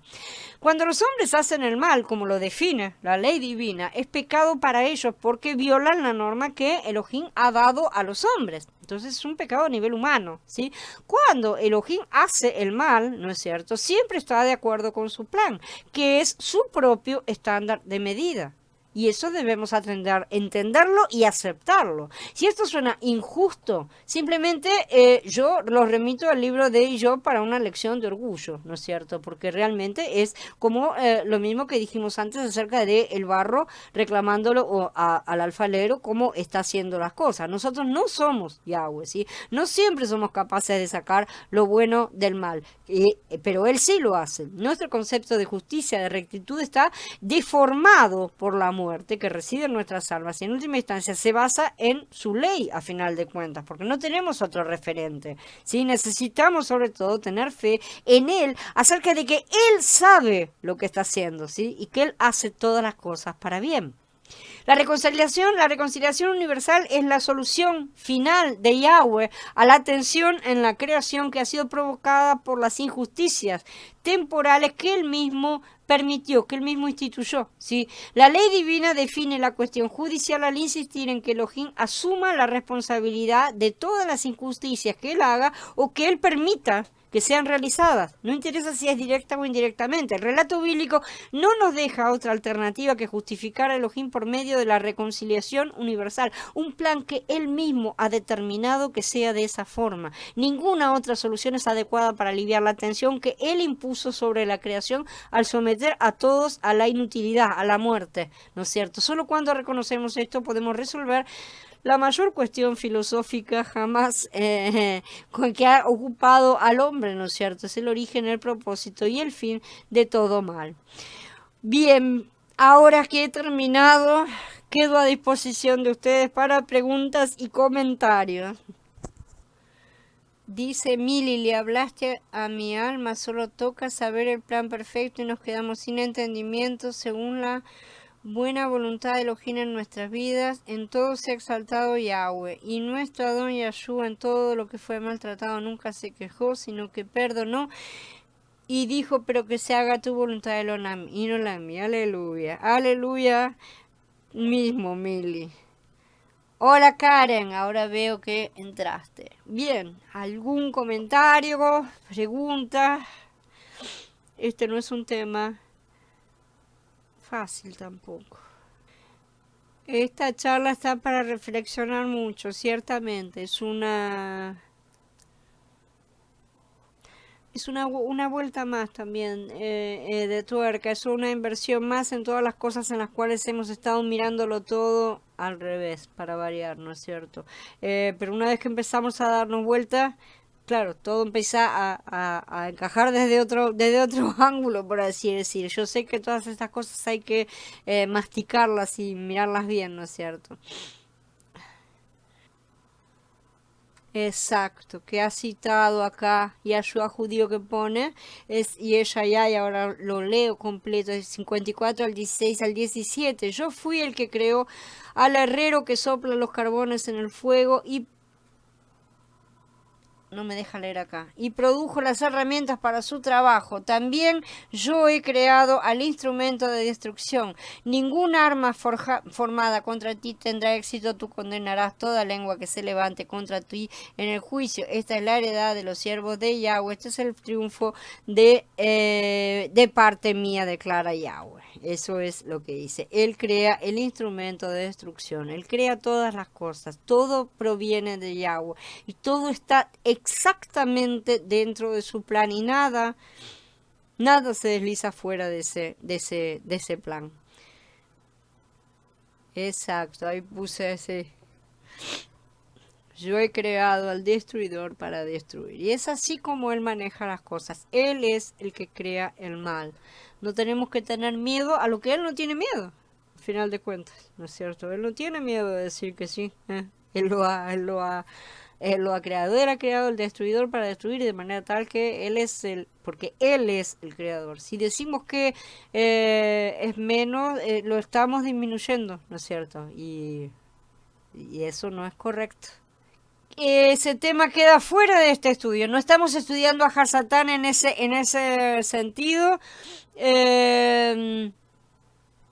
Al final de cuentas hay muchas cosas, por ejemplo esa, que serían cuestiones filosóficas, porque en las escrituras no está del todo determinado todas las cosas, ¿no es cierto? ¿Cómo es que ha sido todo? Si Hasatán realmente fue creado perfecto o no, si se transformó, si no se transformó, cómo es las cosas. Estamos entrando en un terreno en el cual tenemos muy poco material para estar discutiendo esas cosas.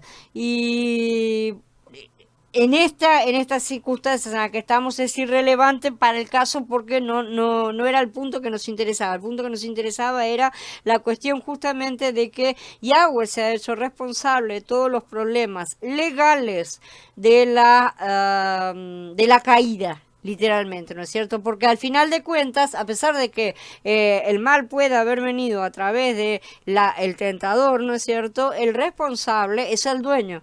¿Sí? Y él se hizo responsable y esa es la parte más importante. Ah, está, ahora te entendí. Listo, Carla. Gracias a ustedes, chicos. Que Abba siga guiándonos siente y explicándonos todas las cosas y ocupándose de todas las cosas como vimos que él se ocupa. Mañana seguimos con la otra serie normalmente y pasado mañana ya volvemos a Shemot, volvemos a seguir con Éxodo, ya retomamos nuevamente con Éxodo porque esta serie que fue insertada en el medio ha terminado, a pesar de que sabemos y lo vamos a ir viendo que es una herramienta que él nos ha colocado para mirar a través de ella todo el resto de los estudios, ¿no es cierto? Porque vamos a ver todas las cosas a través de otra forma de mirar, ¿no es cierto? La paz esté con todos ustedes, hermanos. Nos vemos entonces mañana. Shalom a todos.